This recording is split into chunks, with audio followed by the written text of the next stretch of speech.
خبردار جو آئندہ میری بیٹی کا پزا کھایا نہ دیدی، خود تو ماں باپ مر گئے، تجھے چھوڑ گئے ہمارے سینے پر سانپ لوٹنے کی طرح، بتا کس سے پوچھ کے کھایا؟ دانیہ کی تائی اس کے بالوں سے کھینچتے ہوئے بولی تھی، جب وہ آنکھوں میں موٹے موٹے آنسو لیے ان کے پیچھے کھڑی زری کو دیکھنے لگی تھی جو اس کے چھوٹے چاچو کی بیٹی تھی۔ اسے دیکھ کر عیار انداز میں مسکرا کر رہی تھی۔ اسے اب سمجھ آیا تھا کہ زری نے اس سے بدلہ لینے کے لیے عالیہ کا پیزا اسے دے دیا تھا۔ وجہ کیا تھی کہ زری کو جو رشتے والے دیکھنے آئے تھے وہ دانیہ کو پسند کر کے جا چکے تھے۔ اسی کا بدلہ چکانے کے لیے اس نے یہ چال چلی تھی۔ تائی، میں نے جان بوجھ کر نہیں کیا، گھر میں کچھ کھانے کو نہیں تھا، عالیہ نے کہا یہ تمہارے لیے ہے، مجھے بھوک لگی تھی اس لیے میں نے کھا لیا، مجھے اندازہ نہ تھا۔ وہ آنکھوں میں آنسو لیے قہر بھری نظروں سے زری کو دیکھتے ہوئے بولی تھی، توبہ توبہ کتنا جھوٹ بولتی ہو تم لڑکی، میں نے کب کہا؟ زری سرے سے ہی مکر گئی تھی جب کہ وہ مٹھیاں بھیج کر رہ گئی تھی۔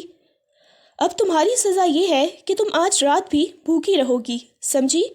یہ کہتی وہ فریج کو تالا لگا کر جا چکی تھیں، جب کہ وہ ترسی ہوئی نظروں سے دیگچی میں موجود سالن کو دیکھنے لگی تھی۔ کیڑے پڑے ان کے پیٹ میں، مجھ سے کھانا چھپاتے ہیں، ہاں؟ وہ دل ہی میں ان سب کو گالیوں سے نوازتے ہوئے بولی۔ شام کے وقت کھانا پک چکا تھا۔ تائی کھانے کو دم کر کے باہر گئی تھی۔ وہ جو گھر والوں کے ڈھیروں ڈھیر جھوٹے برتن دھو رہی تھی، آنکھ بچا کر اپنے دوپٹے سے ایک پوٹلی نکالتے وہ اس دیگچی اور چاولوں کے تسلے میں مکس کر چکی تھی۔ کوئی نہ جانتا تھا کہ وہ جمال گوٹا ان کھانوں میں ملا چکی ہے۔ اب آئے گا مزہ، مجھے بھوکا رکھتے ہیں، اب دیکھو میں کیا کرتی ہوں ان سب کے ساتھ۔ وہ شرارتی مسکان لبوں پر سجائے دوبارہ برتن دھونے لگی تھی۔ کچھ ہی دیر میں شام کا کھانا میز پر سجا دیا گیا۔ ارے واہ، آج تو بہت خوشبو آ رہی ہے کھانے کی، کس نے بنایا ہے؟ شبریز جو کہ بڑی تائی کا بیٹا تھا معنی خیز نظروں سے دانیہ کو تکتے ہوئے بولا، جس پر اس کی گندی نظر تھی۔ وہ کھانے رکھتے ٹھٹک کر رکی اور فوراً وہاں سے غائب ہوئی تھی۔ شبریز آپ غلط فہمی کا شکار ہیں، کھانا امی نے بنایا ہے۔ زری جو شبریز کو پسند کرتی تھی فوراً نمبر بنانے کو بولی کہ تم ایسے رہی ہو جیسے تم نے بنایا ہو۔ ایان جو زری کا بھائی تھا اس کی ٹانگ کھینچتے ہوئے بولا تو عالیہ کا تنزیہ کہا ابھرا تھا، چلو باتیں بند کرو اور کھانا کھاؤ۔ تایا میز پر بیٹھتے ہوئے بولے، تم بھی آؤ کھانا کھاؤ دانیہ۔ اس کے چاچو اسے زمین پر بیٹھتے ہوئے دیکھ کے بولے، نہیں یہ نہیں کھائے گی، اس نے عالیہ کا پیزا چرا کر کھایا تھا، اس کی سزا یہ ہے کہ آج بھوکی رہے گی۔ تائی کی بات پر وہ بظاہر معصومیت سے سر جھکا گئی تھی۔ سب کھانا کھانے لگے تھے۔ ارے قورمہ تو پکڑاؤ، بہت دن بعد بنا ہے۔ عالیہ بھی قورمے سے لطف اندوز ہوتے ہوئے بولی، جب اچانک فضا جو کھانے میں سب سے آگے تھی بھر بھر کے نوالے منہ میں ڈال رہی تھی، جب اچانک پیٹ پر ہاتھ رکھ کر کراہی تھی اور یہیں دانیہ کے لبوں پہ مسکراہٹ آئی تھی۔ آہ میرا پیٹ! وہ درد بھری مسکان لبوں پر سجائے بولی، کیا ہوا بیٹا؟ تائی فوراً پریشان ہوئی، لیکن وہ جواب دینے کی بجائے وہاں موجود نہ رہی تھی۔ پھر کیا تھا؟ باقی سب بھی فوراً بھاگے بھاگے واش روم جانے لگے تھے۔ ایک واش روم سے چکر لگا کر آتا تو دوسرا کو آ جاتا، دوسرا جاتا تو تیسرا آ جاتا۔ سب کے ہی پیٹ بری طرح خراب ہو چکے تھے اور سب ہی اپنا پیٹ پکڑ کر کراہ رہے تھے۔ جب یہ منظر دیکھتے ہوئے دانیہ دل ہی دل میں ہنس رہی تھی، اور رکھو مجھے بھوکا، بدلہ بھی نہ لیتی میں اب تم سب سے۔ زری ایسے کیسے بخش دیتی میں تمہیں؟ میں تمہاری ہی وجہ سے تو ہوا ہے سب کچھ۔ وہ زری کی طرف دیکھتے ہوئے دل ہی دل میں بولی تھی، کیونکہ زری نے ہی تو اسے اس سب میں پھنسایا تھا، اور سب سے زیادہ حالت بھی زری کی ہی خراب ہوئی تھی۔ وہ اچھی طرح جانتی تھی کہ قورمہ زری کو سب سے زیادہ پسند ہے، اس لیے اس نے بھر بھر کے قورمے میں ہی جمال گوٹا ملایا تھا۔ یہ سب تیری کالی نظر کی وجہ سے ہوا ہے منحوس، اس کی تائی امی اس کی جانب دیکھتے ہوئے پھنکار کے بولی تھیں، جب وہ منہ بنا کر رہ گئی تھی۔ تائی آپ کہہ تو ایسے رہی ہیں جیسے آپ نے مجھے بھی کھانے کے لیے دیا تھا، جب آپ لوگ مجھے کھانا ہی نہیں دیں گے تو پھر نظر ہی لگے گی نا۔ وہ بھی تنگ آ کر آگے سے بولی تھی، جب اس کی تائی خون خوار نگاہوں سے اسے دیکھنے لگی تھی، مگر حالت ایسی پتلی تھی کہ وہ اس کو اٹھ کر تھک بھی نہ پائی تھی۔ جب وہ دل محسوس کر رہی تھی اور کراہنے لگی تھی، پھر کچھ ہی دیر بعد ڈاکٹر آیا تھا اور اس نے سب کو دوائی دی تھی اور سب پھر آرام کرنے کے لیے اپنے اپنے کمرے میں چلے گئے تھے، جبکہ وہ اپنے اسٹور نما کمرے میں آ کر چرپائی پر ڈھیر ہو گئی تھی۔ کہاں چلے گئے آپ ماما بابا؟ مجھے چھوڑ کر آپ کو اتنی جلدی نہیں جانا چاہیے تھا۔ آخر میں کب تک یہاں رہوں گی؟ کاش کہ مجھے ماما کے گھر والوں کا پتہ ہوتا تو وہیں چلی جاتی، مگر شاید میری قسمت میں یہی سب ہونا لکھا ہے۔ وہ اپنے تکیے پر آنسو بہاتے ہوئے بولی تھی، اس بات سے انجان کہ اس کی دعا بہت جلد قبول ہونے والی ہے۔ اگلے روز عالیہ کا رشتہ دیکھنے والے لوگ آ رہے تھے، جبکہ اس کو تائی نے اندر ہی رہنے کی تاکید کی تھی۔ ایسے کہہ رہی ہیں جیسے میرے نہ آنے سے یہ ان لوگوں کو پسند کر جائیں گے۔ شکلیں نہیں دیکھی اپنی بیٹیوں کی؟ انہوں نے دانیہ نے دل ہی دل میں عالیہ کو گالیوں سے نوازتے ہوئے اس کے کپڑے پریس کر رہی تھی، خود جو اس کو اتنے پہننے کے لیے دیتی تھی اور خود نئے نئے ڈیزائنز کے ڈریس پہنا کرتی تھی۔ ابھی وہ کپڑے پریس کر ہی رہی تھی جب عالیہ دن دناتے ہوئے وہاں آئی تھی۔ یہ کیا کر رہی ہو کام چور؟ کب سے کپڑے استری کرنے لگی ہوئی ہو؟ تمہیں اور کوئی کام نہیں ہے؟ وہ ایک دم جھٹکے سے آگے آتی ہوئی استری اس کے ہاتھ پر رکھ گئی تھی، جبکہ وہ درد سے بلبلاتی ہوئی عالیہ کو دھکا دے گئی تھی۔ اور اپنا ہاتھ دیکھا تھا جو جل کر سرخ ہو رہا تھا تو اس کی آنکھوں سے بے ساختہ آنسو بہہ نکلے تھے۔ یہ کیا کر رہی ہو تم عالیہ؟ اندھی ہو گئی ہو؟ ایک تو میں تمہارا کام کر رہی ہوں، اوپر سے تم مجھے ہی دکھ دینے پر تلی ہوئی ہو۔ وہ اپنے درد سے سرخ ہوتے ہاتھ پر پھونکے مارتے ہوئے بولی تھی، جبکہ عالیہ کو اس پر بالکل بھی رحم نہ آیا تھا۔ 2 منٹ کے اندر یہ کپڑے استری کر کے میرے کمرے میں رکھو، آئی سمجھ؟ وہ تنگ آ کر کہتی ہوئی واش روم میں نہانے کے لیے جا چکی تھی، جبکہ وہ اپنے سرخ ہوتے جلے ہوئے ہاتھ سے بمشکل کپڑے پریس کر کے کمرے میں سجا گئی تھی۔ ڈریسنگ پر نگاہ گئی تو وہاں اس نے میک اپ کی چیزیں نکال کے رکھی ہوئی تھیں جو وہ آج تیار ہوتے ہوئے کرنے لگی تھی۔ اس نے اس کی ریڈ لپسٹک گلوز کو دیکھا جو دماغ میں نہایت خطرناک خیال آیا تھا۔ محترمہ مجھے جلا کے گئی ہے نا؟ اب دیکھو میں تمہاری ایسی ایسی جگہ پر مرچیں لگاؤں گی کہ اف اف کرتی نہیں تھکو گی۔ وہ معنی خیز مسکرائی اور فوراً نظر بچا کر کچن سے لال مرچ لے آئی تھی۔ جلدی سے اس کا لپ گلوز کھولتے ہی اس کے اندر بھر بھر کر لال مرچیں ڈالتے اسے اچھی طرح مکس کر کے رکھ گئی تھی اور چھپتے چھپاتے وہاں سے نکل گئی تھی۔ عالیہ جو ہی کپڑے بدل کر میک اپ کرنے کے لیے آئی تو ریڈ لپ گلوز کو لگاتے ہی اسے اپنے ہونٹوں پر ہلکی سی جلن کا احساس ہوا۔ ارے یہ تو میں نے نیا لے کر آئی ہوں، کیا یہ ایکسپائر ہے جو ہلکی ہلکی جلن ہو رہی ہے؟ وہ منہ بناتے ہوئے بولی، مگر وہ لپ گلوز اس کے سوٹ کے ساتھ خوب جچ رہا تھا، اس لیے اس نے وہ اتارا نہیں تھا اور فوراً سے باہر آ گئی تھی۔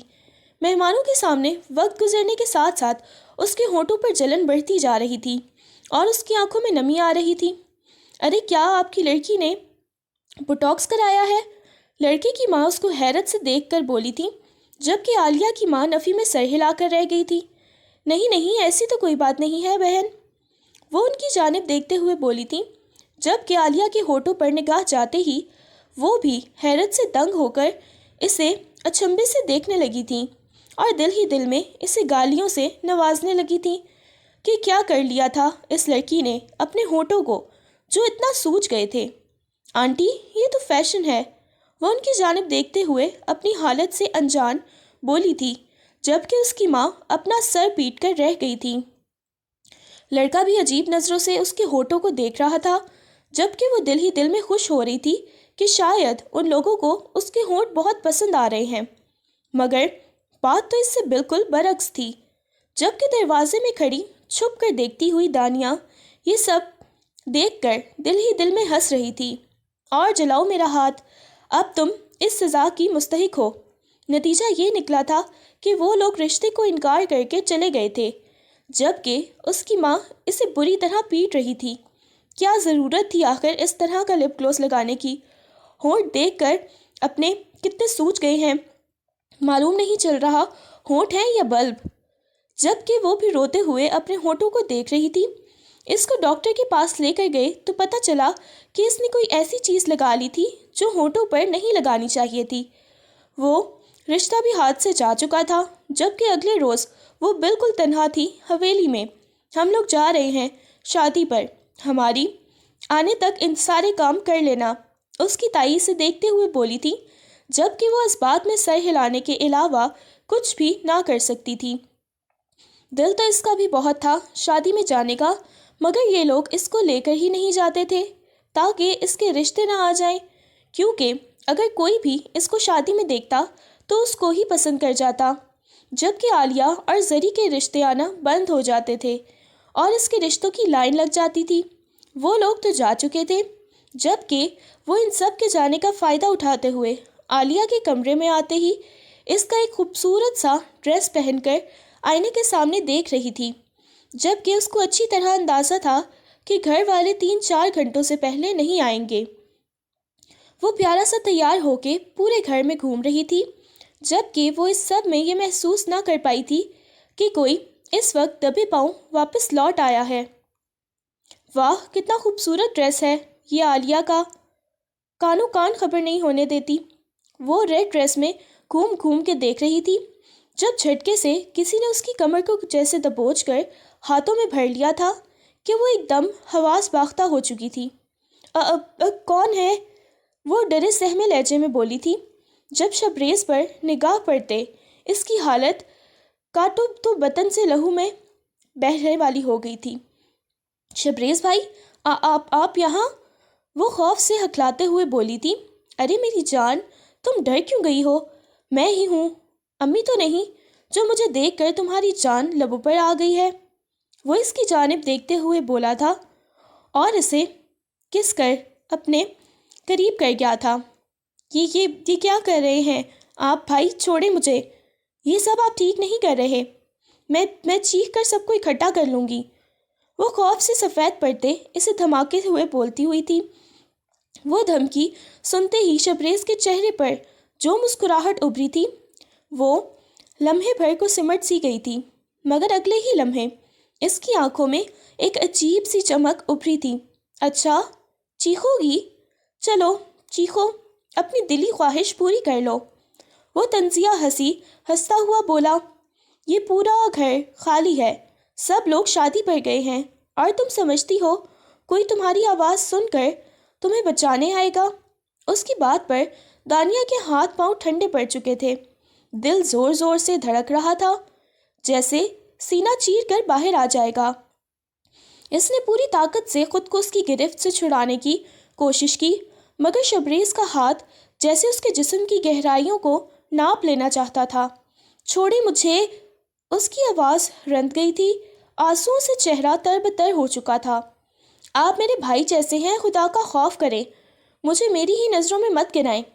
وہ دھاڑے مار مار کر روتے ہوئے فریاد کرتے لہجے میں بولی تھی۔ بھائی، سیریسلی؟ وہ اس کی کم عقل بات پر ہنسا تھا، مگر درندگی اس کے چہرے سے صاف ٹپک رہی تھی۔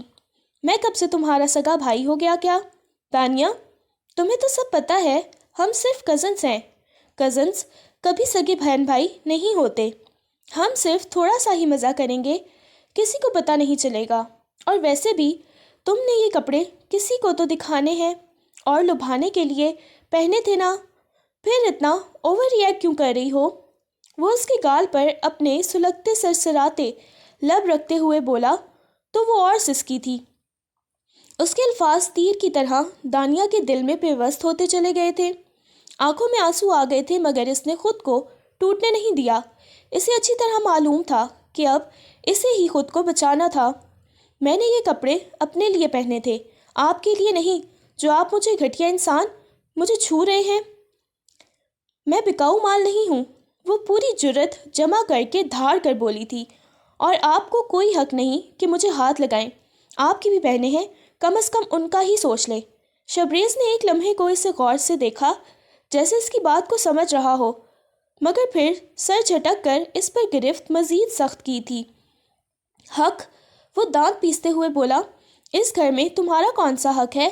تم ایک یتیم لڑکی ہو جو دوسروں کے رحم و کرم پہ پل رہی ہے۔ تمہاری بات کا یقین کوئی کرے گا بھی کیوں؟ میں تمہارے ساتھ جتنی مرضی زیادتی کروں، کوئی کچھ نہیں کہے گا، آزما کر دیکھ لینا۔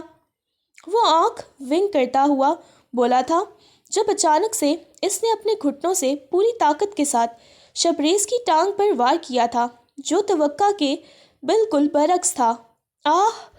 شبریز کے منہ سے کراہ نکلی تھی اور ایک لمحہ کو دانیہ پر اس کی گرفت ڈھیلی پڑی تھی۔ بس یہی لمحہ تھا جب دانیہ نے خود کو جھٹکے سے آزاد کیا اور پوری قوت سے دروازے کی طرف دوڑی، مگر شبریز نے فوراً ہوش سنبھالتے ہوئے اس کا دوپٹہ پکڑ لیا اور جھٹکے سے کھینچا تھا۔ دوپٹہ اس کے ہاتھ میں ہی رہ گیا، مگر دانیہ آگے لڑکھڑاتی ہوئی گرنے سے بال بال بچی تھی۔ بھاگو گی؟ کہاں؟ آنا تو میرے پاس ہی ہے، وہ غصے اور تمسخر سے اس کے پیچھے ہی آتا ہوا بولا تھا۔ وہ اس کی بات سنی انسنی کرتی ننگے پاؤں بھاگتی ہوئی کچن میں داخل ہوئی تھی۔ سانس بری طرح پھول چکا تھا، ہاتھ کانپ رہے تھے، مگر اس نے پلٹ کر پیچھے نہ دیکھا۔ شبریز بھی اس کے پیچھے ہی تھا۔ دانیہ، میرے پاس خود ہی آ جاؤ ورنہ اچھا نہیں ہوگا۔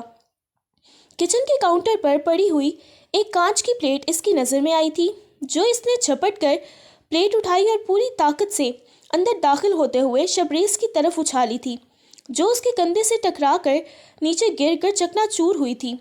کیا تم پاگل ہو گئی ہو؟ وہ غصے سے چیخا۔ ہاں، ہو گئی ہوں پاگل، کیا کر لیں گے آپ؟ دانیہ بھی دو بدو چیختی، آنکھوں سے آنسو بہتے چلے جا رہے تھے۔ میں مرتی جاؤں گی، مگر تم جیسے غلیظ شخص کو کبھی اپنے اوپر حاوی نہیں ہونے دوں گی۔ جیسے ہی شبریز نے اس کا آستین پھاڑا، وہ اس کے منہ پہ تھپڑ مارتے چیخی تھی۔ جب عین اسی لمحے لاؤنج کا دروازہ کھلنے کی آواز آئی تھی۔ دانیہ کا دل زور سے دھڑکا تھا۔ شبریز بھی ایک لمحے کو ساکت ہوا تھا۔ یہ کون ہو سکتا تھا؟ گھر والے تو شادی پر گئے تھے۔ دانیہ نے موقع غنیمت جانا اور پوری قوت سے چیخی، کوئی ہے؟ بچاؤ، کوئی ہے؟ شبریز اس کے ایک دم چیخنے پر گھبرا گیا اور فوراً اس کے منہ پر ہاتھ رکھنے کی کوشش کی، مگر وہ سہمے وجود کے ساتھ کھڑی سوجی آنکھیں لیے سب کو مدد کے لیے بلا رہی تھی۔ دل خوف سے کانپ رہا تھا، نہ جانے کوئی اس کی بات پر یقین کرے گا بھی یا نہیں۔ اسے امید تھی کہ شاید آج کوئی اس کی بات سن لے گا، شاید سچ سامنے آ جائے گا، مگر اسے کیا خبر تھی کہ سچ سے پہلے جھوٹ چلتا ہے، اور جھوٹ بھی وہ جو طاقتور کی زبان سے نکلے۔ دروازہ کھلتے ہی عالیہ، زریں اور ان کی مائیں اور باقی سب اندر داخل ہوئے، جو گاڑی خراب ہونے پر بیچ راستے سے واپس آ گئے تھے، مگر جیسے ہی ان کی نظر اندر داخل ہوتے ہانیہ اور اس کے پھٹے کپڑوں پر پڑی تو جیسے سب کی رنگ دنگ ہو گئے تھے۔ ارے ارے، یہ کیا حال بنا رکھا ہے تم نے اپنا؟ عالیہ نے تیکھی نظروں سے اسے اوپر سے نیچے تک دیکھا۔ اور یہ کپڑے، یہ میرے کپڑے تم نے کیوں پہن رکھے ہیں؟ اور کس کی اجازت سے پہنے ہیں؟ بولو، یہ کیا حال کیا تم نے میری نئی ڈریس کا؟ دانیہ کو حیرانگی کا ایک جھٹکا سا لگا۔ یہاں اس کی عزت کو خطرہ لاحق تھا، اور کیسے بے حس لوگ تھے یہ جو اس کو پوچھنے کی بجائے کہ وہ ٹھیک ہے یا نہیں، الٹا انہیں اس پر الزام لگانے کی پڑی تھی کہ کپڑے چوری کیے ہیں۔ میں نے چوری نہیں کیے، میں بس، وہ ہکلاتے ہوئے اپنی صفائی دینا چاہتی تھی۔ بس کیا؟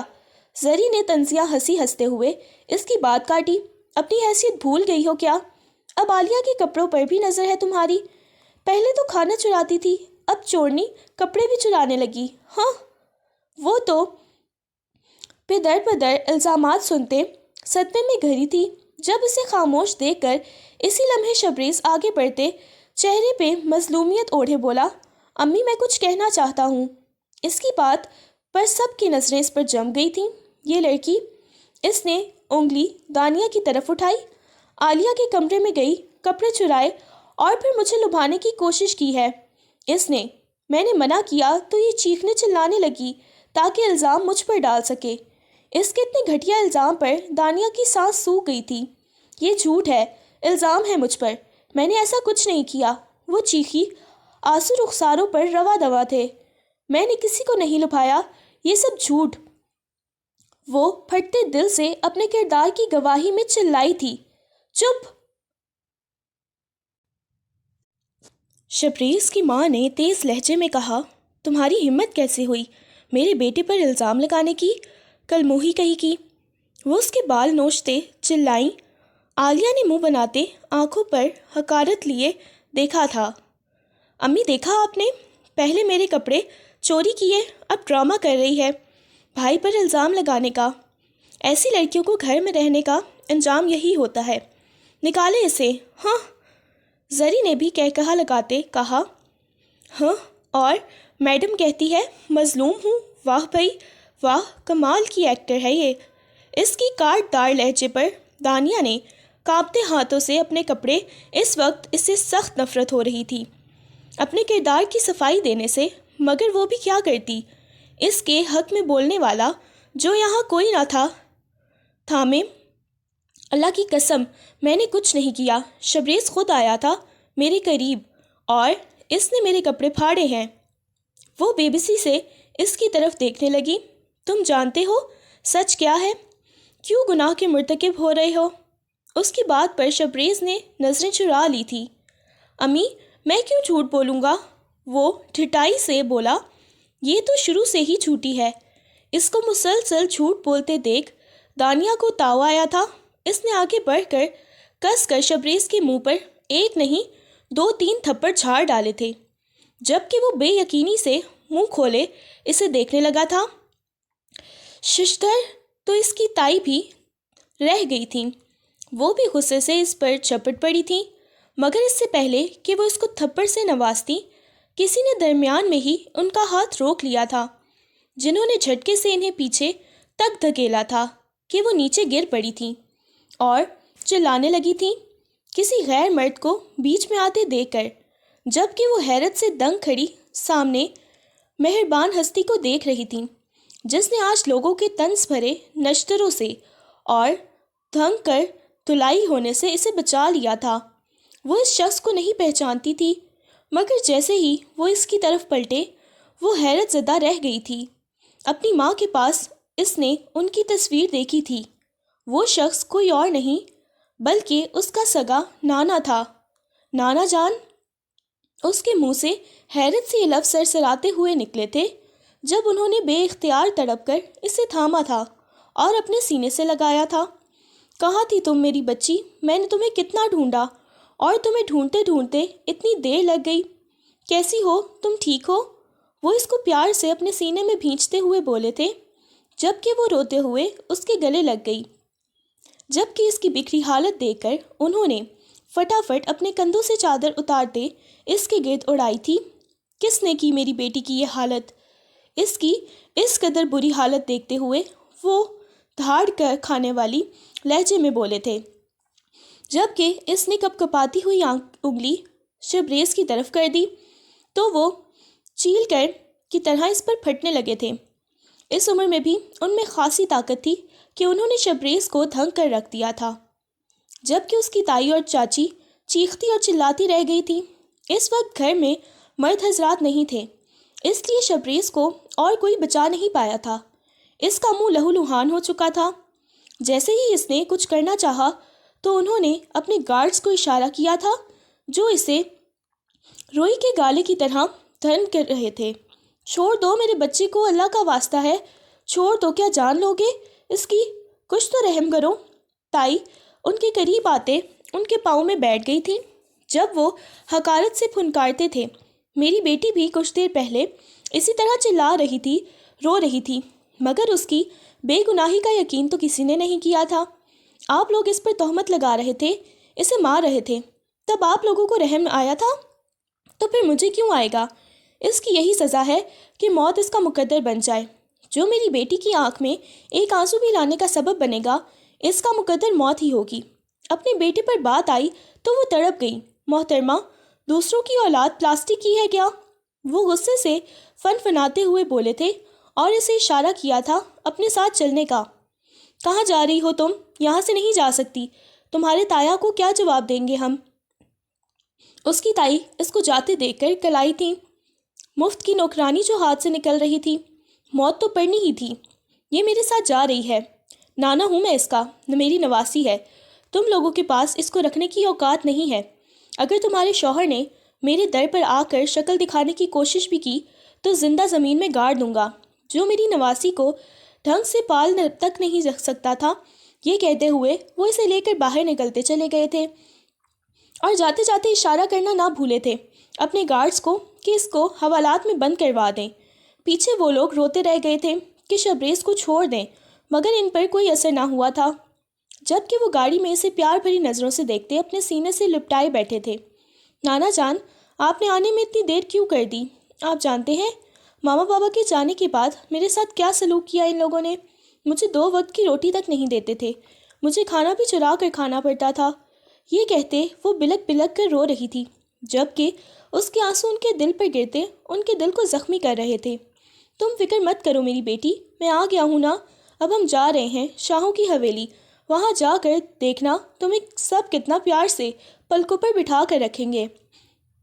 سب تو تمہارے آنے کے دن گن رہے ہیں۔ اب جب سب کو پتہ چلے گا کہ تم آ رہی ہو تو وہ بہت خوش ہوں گے۔ یقیناً وہ اس کی جانب دیکھتے ہوئے بولے تھے، جبکہ وہ بھی خوشی سے مسکرانے لگی تھی۔ جیسے ہی وہ بہروز صاحب کے ساتھ حویلی کے اندر داخل ہوئی تو سارے جو رات کا کھانا کھانے لگے تھے انہیں کسی لڑکی کے ساتھ آتے دیکھ کر ٹھٹک کر رکے تھے۔ ابا جان، کون ہے یہ لڑکی؟ ان کے دونوں بیٹے آگے آتے ہوئے بولے تھے۔ جب وہ مسکراتے ہوئے بولے، ارے یہ اپنی شمع کی بیٹی ہے، وہ ان کی جانب دھماکہ کرتے ہوئے بولے تھے۔ جب وہ سب بے یقین ہو گئے اور آگے بڑھتے ہوئے خوشی سے اس کو گلے سے لگایا تھا، مگر اس کا چہرہ دیکھ کر وہ ششدر رہ گئے تھے۔ لیکن اس کا یہ حال کس نے کیا ابا جان؟ ان میں سے بڑے ماموں حیرت زدہ ان کی جانب دیکھتے ہوئے بولے تھے۔ اس کے ددیال والوں نے بہت بے رحمانہ سلوک کیا اس کے ساتھ، ابھی ایک لڑکی کو حوالات میں بند کروا کر آیا ہوں، سڑتا رہے گا، وہاں بخشوں گا تو میں بھی باقی نہیں، سب کو بھی نہیں۔ وہ دانت بھینچتے ہوئے بولے تھے۔ بس نہیں چل رہا تھا کہ شبریز کا اپنے ہاتھوں سے قیمہ بناتے، ویسے بنا تو وہ چکے ہی تھے، انہوں نے اس کو لڑکیوں کے حوالے کر دیا تھا، جبکہ اس کی کزنز جو خود بھی شوخ مزاج تھیں اسے لے کے فوراً سے اندر کی جانب بڑھ گئی تھیں۔ نام کیا ہے تمہارا؟ سب سے بڑی کزن نازلی نے اس کی جانب دیکھتے ہوئے اشتیاق بھری نظروں سے پوچھا تھا، کیونکہ انہیں یہ پیاری سی کزن بہت پسند آئی تھی جس کی ہیزل گرین آنکھیں تھیں۔ ان کے خاندان میں کلرڈ آئیز کسی کی بھی نہیں تھیں سوائے اس لڑکی کی۔ دانیہ، اس نے مسکرانے کی کوشش کرتے ہوئے کہا تھا۔ ارے یار، تمہاری آنکھیں تو کتنی پیاری ہیں، کوئی بھی لڑکا تم پر کتنی آسانی سے فدا ہو جاتا ہوگا نا، سچی بتاؤ۔ اس کے دوسرے ماموں کی بیٹی رحیمہ نے اس کی جانب دیکھتے ہوئے کہا تھا، جب وہ کہہ لگا کر رہ گئی تھی۔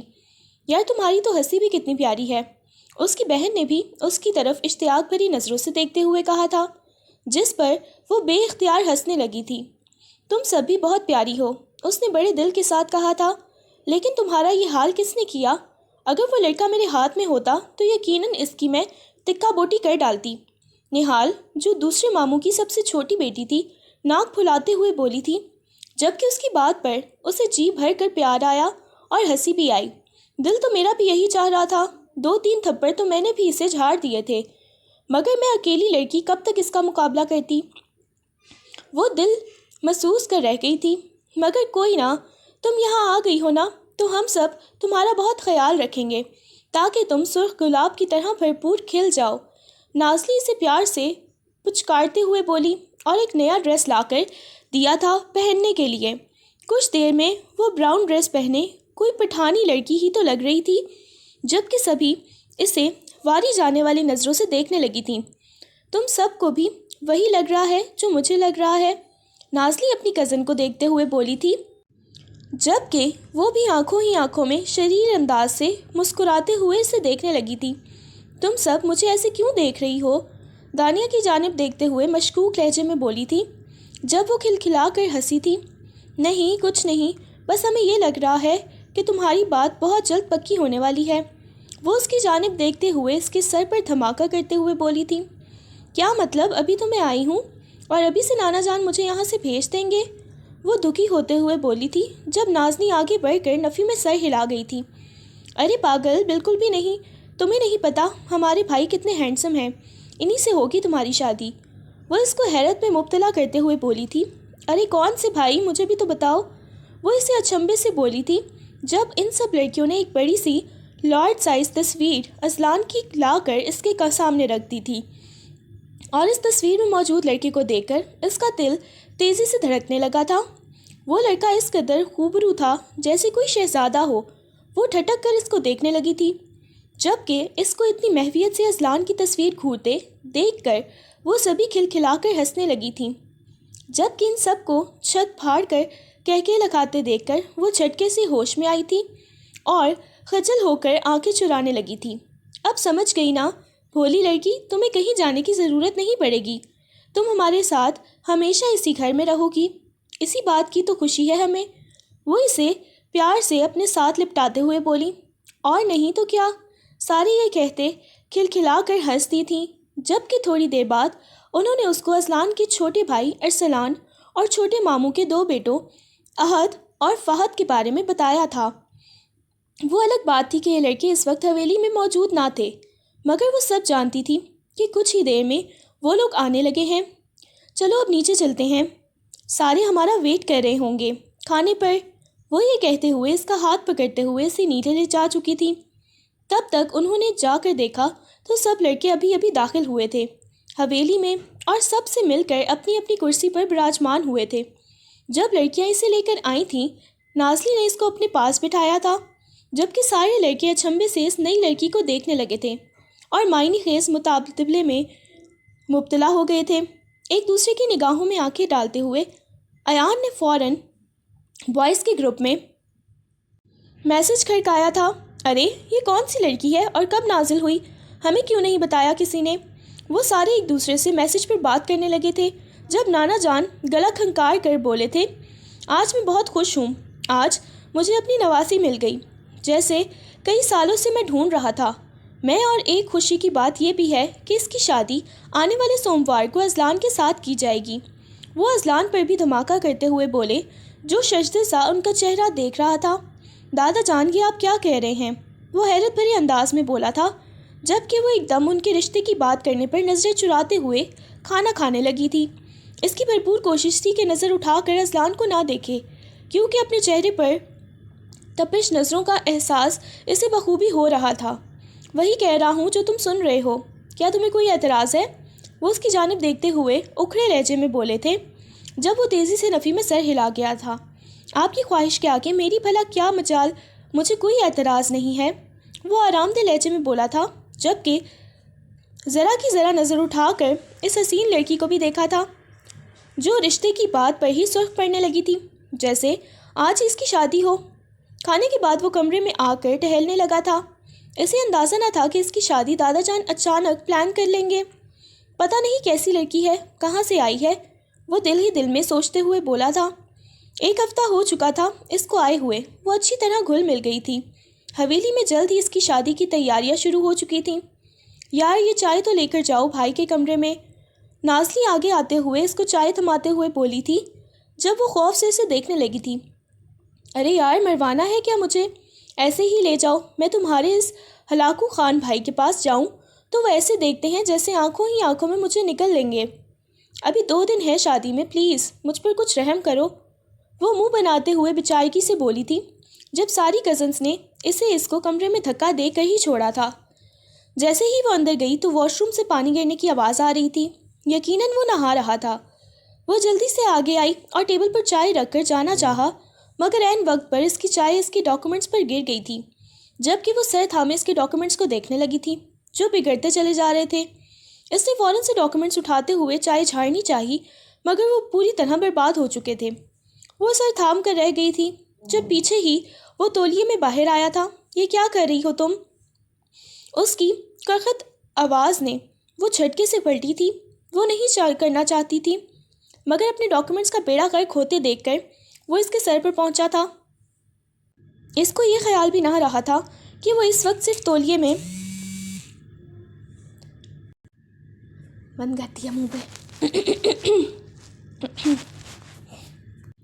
کون کرے گا تم سے شادی؟ ہاں بتاؤ مجھے، اتنی بڑی ہو گئی ہو مگر مزاج بالکل بچوں والا ہے۔ تمہاری وجہ سے میری اتنی امپورٹنٹ ڈیل کینسل ہو گئی، بتاؤ مجھے اب ہرجانہ کیسے بھرو گی؟ وہ اس کو جھٹکے سے قریب کرتے ہوئے اس کے چہرے پر سلگتی سانسیں چھوڑتے ہوئے بولا، اذلان پلیز مجھے چھوڑ دیں، آئندہ نہیں کروں گی۔ وہ چٹکتے ہوئے لہجے میں بولی تھی، آئندہ؟ مائی فوڈ، ادھر آؤ میرے پاس، گود میں بیٹھو میری۔ وہ سرخ ہنگارہ لہجے میں بولا تو وہ خوف سے تھر تھر کانپنے لگی تھی۔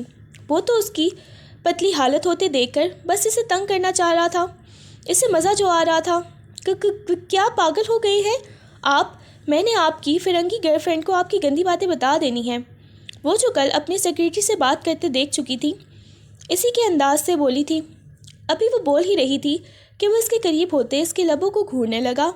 میں بکری کی طرح منمنا کیوں رہی ہو؟ وہ اس کے ہکلانے پر چوٹ کرتا ہوا بولا تو وہ سرخ ہوئی۔ نانا جان آپ یہاں؟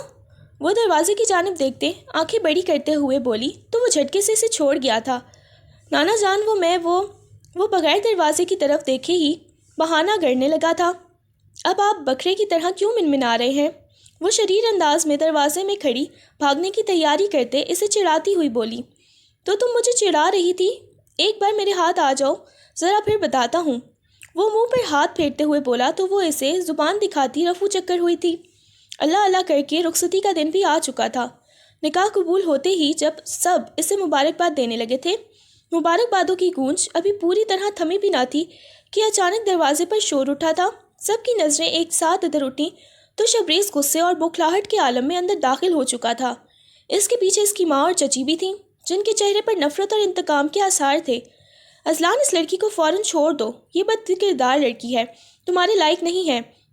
اس نے میرے ساتھ، شبریز نے ہجوم کو چھیڑتے ہوئے اذلان کے قریب آتے ہوئے بلند آواز میں کہا، مگر اس سے پہلے کہ وہ جملہ پورا کرتا اذلان نے ہاتھ کے اشارے سے اس کی آواز بند کی تھی۔ ہال میں ایک عجیب سی خاموشی چھا گئی۔ دانیہ کے قدم جیسے زمین میں گڑ گئے تھے۔ اس الزام پر اس کی آنکھوں میں پل بھر میں وہی پرانا خوف لوٹ آیا تھا جہاں اس پر بد کرداری کا الزام لگایا گیا تھا۔ اس کو تہمت سے جڑ دیا گیا تھا، مگر عین اسی وقت اذلان آہستہ سے دانیہ کے آگے آیا اور اس کی ڈھال بن گیا تھا۔ سب سے پہلی بات، ابے تو ہے کون جو تیری بات مانوں گا؟ اور دوسری بات، خبردار جو میری بیوی کے کردار پر انگلی اٹھائی۔ اس نے سب کے سامنے شبریز کے چہرے پر مکہ مارتے ہوئے پھنکارتے ہوئے لہجے میں کہا، میں کانوں کا کچا نہیں ہوں کہ اپنی بیوی پر لگا کر کوئی الزام بھی مان لوں۔ میں بغیرت نہیں، مجھے اپنی بیوی پر آنکھ بند کر کے یقین ہے کہ اس کا کردار شفاف سفید چادر کی مانند ہے جس پر تم جیسا بد نیت شخص کیچڑ اچھالنا چاہتا ہے، مگر افسوس تم اب اس قابل نہیں بچو گے۔ اس کے شبریز کو منہ توڑ جواب دینے پر دانیہ کی آنکھیں بھر آئی تھیں، آنسو خاموشی سے پلکوں پر ٹہر گئے تھے۔ اسے اپنی پسند پر فخر محسوس ہوا تھا۔ یہ سب جھوٹ ہے، میرا بیٹا سچ کہہ رہا ہے، یہ ہے ہی ڈائن، ایسی کسی کا بھی گھر اجاڑ دے۔ شبریز کی ماں زہریلی ناگن بن کر پھنکارتی تھی، مگر اذلان نے ہاتھ اٹھا کر انہیں بھی روک دیا۔ معاف کیجیے گا آنٹی، مگر آپ کی تو صحت دیکھ کر ہی اندازہ ہو چکا ہے کہ میری بیوی کو بھوکا رکھ کر آپ اس کے حصے کا کتنا کھانا کھاتی آئی ہیں، اس لیے آپ کو تو چپ ہی رہنا چاہیے۔ ایک ہی جملے میں اس کی تائی اور چاچی کے موٹاپے پر طنز کرتے انہیں اگلے پچھلی سب باتوں کے بدلے میں لتاڑ کر رکھ دیا گیا تھا سب مہمانوں کے سامنے کہ دانیہ کا کہکہا بھی بے ساختہ تھا۔ اسی لمحے نانا جان نے آگے بڑھ کر ایک اشارہ کیا تو گارڈز کے ساتھ پولیس کے افسران ہال میں داخل ہوئے تھے۔ یہی لوگ ہیں جنہوں نے میری بیوی پر جھوٹے الزام لگائے، اسے ہراساں کیا اور آج یہی ہنگامہ کرنے آئے ہیں۔ میں قانونی کارروائی چاہتا ہوں انسپکٹر صاحب، انہیں لمبا اندر کریں اور ان آنٹیوں سے بھی اچھی طرح چکی پسوائیے گا۔ اس کی بات پر شبریز کے چہرے سے رنگ اڑ گیا تھا۔ آج ہی تو وہ حوالات سے باہر آیا تھا۔ اس کی ماں اور چچی کے قدم ڈگمگانے لگے تھے۔ ان کے الفاظ جو کچھ دیر پہلے زہر بن کر برس رہے تھے اب حلق میں اٹک گئے تھے۔ حوالات کا سن کر ان سب کی ہوا ٹائٹ ہو گئی تھی۔ پولیس نے آگے بڑھ کر شبریز اور اس کی ماں کو حراست میں لیا تھا، جبکہ چاچی کی بھی خوب چیخی چلائی تھی۔ ان کی چیخیں ہال میں گونجنے لگی تھیں، مگر ان سب پر کوئی اثر نہیں ہوا تھا۔ دانیہ کی آنکھوں میں شکر اور سکون ایک ساتھ امڑ آئے تھے۔ اذلان نے بغیر دیکھے اس کے ہاتھ پر اپنا ہاتھ رکھا، پھر دھوم دھڑکے سے رخصتی ہوئی تھی اور اسے لا کر اذلان کے کمرے میں بٹھا دیا گیا۔ ارے تم انتظار کر رہی ہو، وہ بھی میرا؟ وہ بیڈ پر ٹھہر کر اس کے ہاتھ میں ہیرے کی جگمگاتی انگوٹھی پہناتے ہوئے بولا، اور نہیں تو کیا، اپنے دولہے کا ہی کروں گی نا۔ وہ بھی گردن اکھڑاتے ہوئے بولی، اوہو، پھر تو خود کو تیار بھی کر لیا ہوگا۔ وہ مصنوعی حیرت سے بولا تھا، کیا مطلب، کس کے لیے؟ وہ اچنبھے سے بولی، ارے میری بیبا، کیوں کے لیے اور کس کے لیے؟ وہ آنکھ ونگ کرتے ہوئے بولا تھا جب وہ سرخ لہجے لیے اسے گھورنے لگی۔ بڑے بے شرم ہیں آپ، وہ اس کے منہ کو ہاتھ سے دور کرتے ہوئے بولی جو قریب آتا جا رہا تھا۔ تو شرم کا ڈپارٹمنٹ آپ سنبھال لینا۔ وہ اس لیے بیڈ پر ڈھیر ہوا تھا اور لائٹس بجھائی تھیں۔ اذلان نے اس کی آنکھوں میں دیکھتے ہوئے خماری سے کہا تو دانیہ کا دل اچانک سے دھڑکا تھا۔ دانیہ کے آدھ کھلے ہوئے ہونٹوں پر چکتے ہوئے اذلان نے اسے اٹھا کر بیڈ پر سیدھا کر کے لٹایا تو دانیہ اسے تھامتے ہوئے آنکھیں بند کر گئی تھی، جبکہ اذلان نے شدت سے اس کے ہونٹوں کو چوم کر اسے اٹھا کر بٹھایا تھا۔ پہلے تمہاری جیولری تو اتار لیں تاکہ میرے ہونٹوں کو پھسلتے ہوئے پریشانی کا سامنا نہ کرنا پڑے۔ اذلان اس کے گال کو چومتے ہوئے بولا تو دانیہ شرم سے دوہری ہوئی۔ سب سے پہلے اذلان نے اس کا بھاری دوپٹہ الگ کر کے سائڈ پر رکھا تو دانیہ پھر اسے دیکھنے لگی۔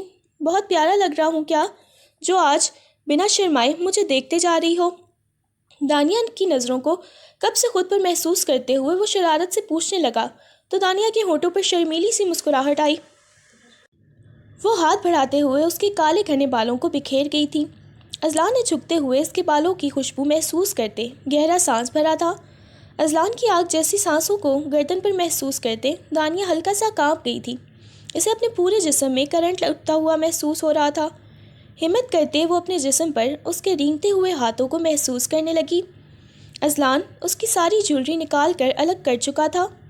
ویسے یہاں کا نظارہ بھی حسین ہے، دانیہ کے بلاؤز کے گہرے گلے پر آنکھیں جماتے ہوئے اذلان نے کہا تو دانیہ اپنی مسکراہٹ چھپانے لگی۔ بلاؤز کا گلا چوڑائی میں انتہائی فٹنگ میں اس کے وجود کو تھامے ہوئے تھا، جبکہ بیک پر صرف ڈوریاں لگی ہوئی تھیں۔ اس کے بار بار گھبرا کر دور ہونے پر اذلان نے اسے بازو سے پکڑ کر اپنی طرف دوبارہ کھینچا تو دانیہ لہرا کر اس کے سینے سے جا لگی تھی۔ پلیز نہ کرے نا، دانیہ منت کرنے والے انداز میں بولی، جبکہ اذلان نے اس کی منتوں پر کان دھرے بنا اس کی کان کی لو کو چومتے ہوئے اس کے کان کی سرگوشی کی تو وہ کانپ گئی۔ آگے کا مرحلہ سر انجام دیں بیبی، یہ کہتے اذلان نے ہاتھ بڑھاتے ہوئے ایک دم سے اس کے گلے کی ڈوریوں کو کھینچ کر توڑا تو دانیہ ہراساں ہوتے ہوئے اپنے سینے پر ہاتھ جما گئی تھی، جس پر اذلان نے آنکھوں میں غضب لیے اس کی حفاظت بندی کو ناپسندیدہ نظروں سے دیکھا تو وہ گھبرا گئی۔ اگر آج مجھے روکنے کی کوشش کی تو میرے جذبات کے سمندر میں ڈوبتی چلی جاؤ گی۔ نہیں، میں پہلے بتا رہا ہوں۔ اذلان نے اس کے ہاتھوں کو سینے سے ہٹاتے ہوئے شدت پسندی سے اس کے بلاؤز کو اتار کر پھینکا تو دانیہ یک دم سٹ پٹاتے ہوئے آنکھیں بند کر گئی تھی۔ مجھے پہلے ڈر لگ رہا ہے اذلان، ایسا نہیں کرے میرے ساتھ۔ دانیہ آنے والے وقت کو سوچتی کانپتے ہوئے ہلکا سا چیخ پڑی تھی۔ اذلان نے اس کا جوڑا کھول کر اس کے بال بکھیر دیے تھے۔ اگر بنا چون چنا کیے میرا لمس برداشت کرو گی تو یقیناً میں نرمی سے تمہارے اندر سماتا جاؤں گا۔ اذلان نے اس کی گردن کی نرماہٹ کو چنتے ہوئے نرمی سے ایک ایک لفظ ادا کیا تو دانیہ کے رونگٹے کھڑے ہو گئے۔ دانیہ کی سسکیاں اذلان کو مزید جنونی بننے پر مجبور کر رہی تھیں۔ آہستہ آہستہ وہ اس کے قریب ترین ہوتے اسے اپنی خوشبو میں بھگوتا چلا گیا۔ وہ سرشار سی مہک کر اسے دیکھنے لگی تھی۔ اذلان، میں نے اللہ سے بہت دعا کی ہے کہ میرے لیے کسی ایسے شخص کو بھیجنا جو میرا دکھ درد ہمیشہ کے لیے دور کر دے، اور آپ کو دیکھ کر آج مجھے یقین ہو گیا ہے کہ اللہ نے میری سن لی ہے۔ صبح وہ اس کی آغوش میں پناہ لیے وہ اس کی جانب دیکھتے ہوئے نم آنکھوں سے بولی تو وہ مسکرا دیا، اور خوش قسمت تو میں بھی ہوں جسے اللہ نے تم جیسی تیکھی اور کھٹی مرچ سے نوازا، میری بد ذائقہ زندگی میں تڑکا لگا رہے۔ وہ اس کی جانب شریر نگاہوں سے دیکھتے اس کی ناک کھینچتے ہوئے بولا تو وہ گھور گھور کر دیکھنے لگی تھی۔ تو کیا تیکھی مرچ ہوں میں؟ وہ آبرو چکاتے لڑاکا انداز میں بولی۔ ارے ارے توبہ میری، میں کیوں ایسے کہنے لگا؟ زندگی پیاری ہے ابھی مجھے، ویسے ابھی منہ پھیکا پھیکا ہو رہا ہے، ذرا قریب آنا، سویٹ ڈش تو چکھ لوں۔ وہ اس کے ہونٹوں کی طرف معنی خیز سے دیکھتا ہوا اسے اپنے اوپر گراتے ہوئے بولا تو وہ کمفرٹر میں گھس گئی تھی، جبکہ وہ بھی اندر گھستا اسے گدگدانے لگا تھا، جس پر اس کی زندگی سے بھرپور کہکہے اس چھوٹی سی دنیا میں گونج اٹھے تھے، جسے دیکھتے اذلان نے دل سے اس کے ایسے ہی سدا خوش رہنے کی دعا کی تھی۔